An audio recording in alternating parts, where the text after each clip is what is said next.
You believe in Jesus and you're Jewish?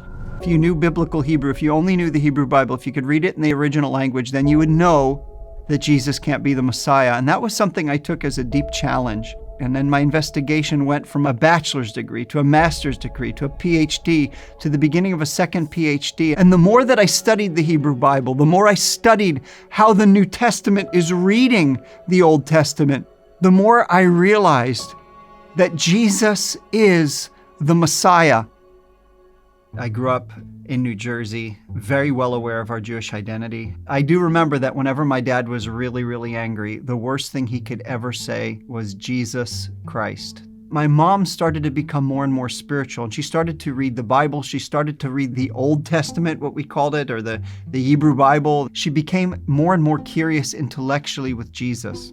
She came home with the very good news to tell my father, Murray, I've been searching the scriptures, I've been reading, I've been studying, and Jesus is the Messiah. My father started to cry.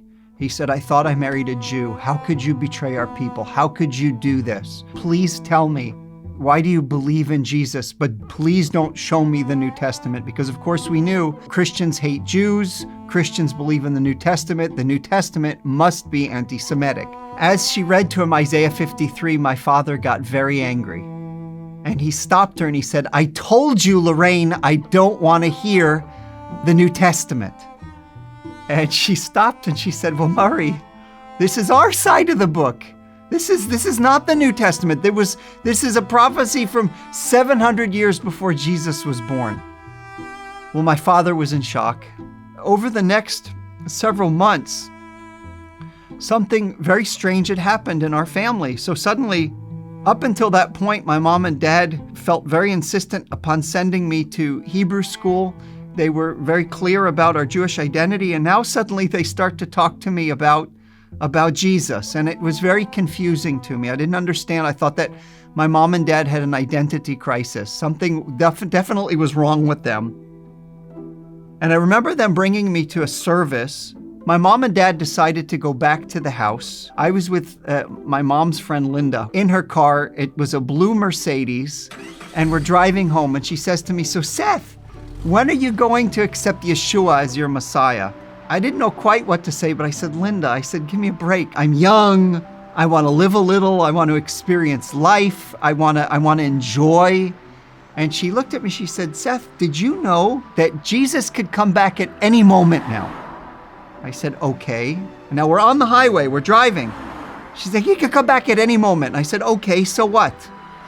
She said, well, you know what would happen if he came back right now? I said, no. I would be taken up and I'd be with Jesus forever. And you would be in the passenger seat of my car going 55 miles per hour all alone without a driver, and you would crash, die, and go to hell. This is true.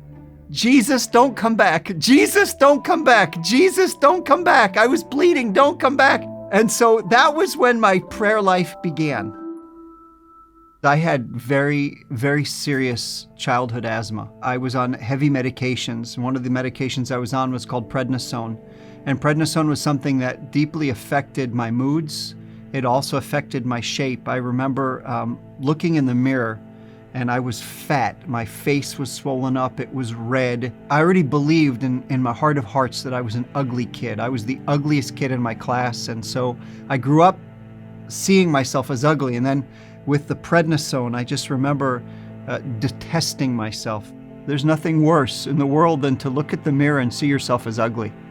And again, it wasn't just an ugliness of my physical appearance. It was the ugliness of my inability to overcome my own weaknesses, my inability to free myself from sin. I was convinced that God hated me too. And I started to see that I was ugly in God's eyes. And so I went through this never-ending cycle of praying.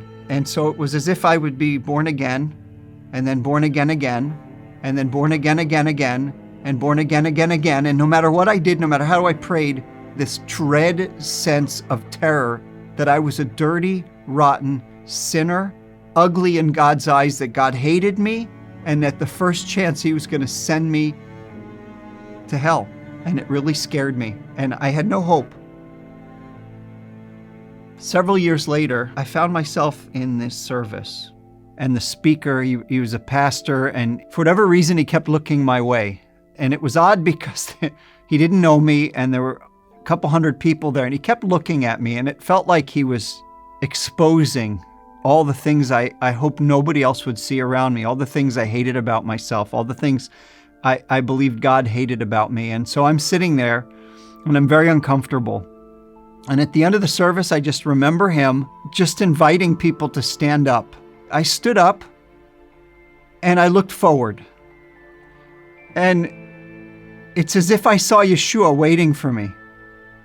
And his arms were stretched out. And up until that moment, his arms were always stretched out in anger. He wanted to strike me down. But this time, for the first time, his arms were open. And all he wanted to do was to hug me. All he wanted to do is embrace me. And it was as if I heard, I did this for you. These scars are for you. These wounds are for you. Of course I love you. Of course I accept you. I came for sinners. And I guess it was the first time that I recognized that Yeshua loves sinners. And I think for the first time in my life, I no longer saw myself as ugly. I no longer believed that lie that I was ugly in God's eyes. And for the first time, I actually truly felt loved from the inside out.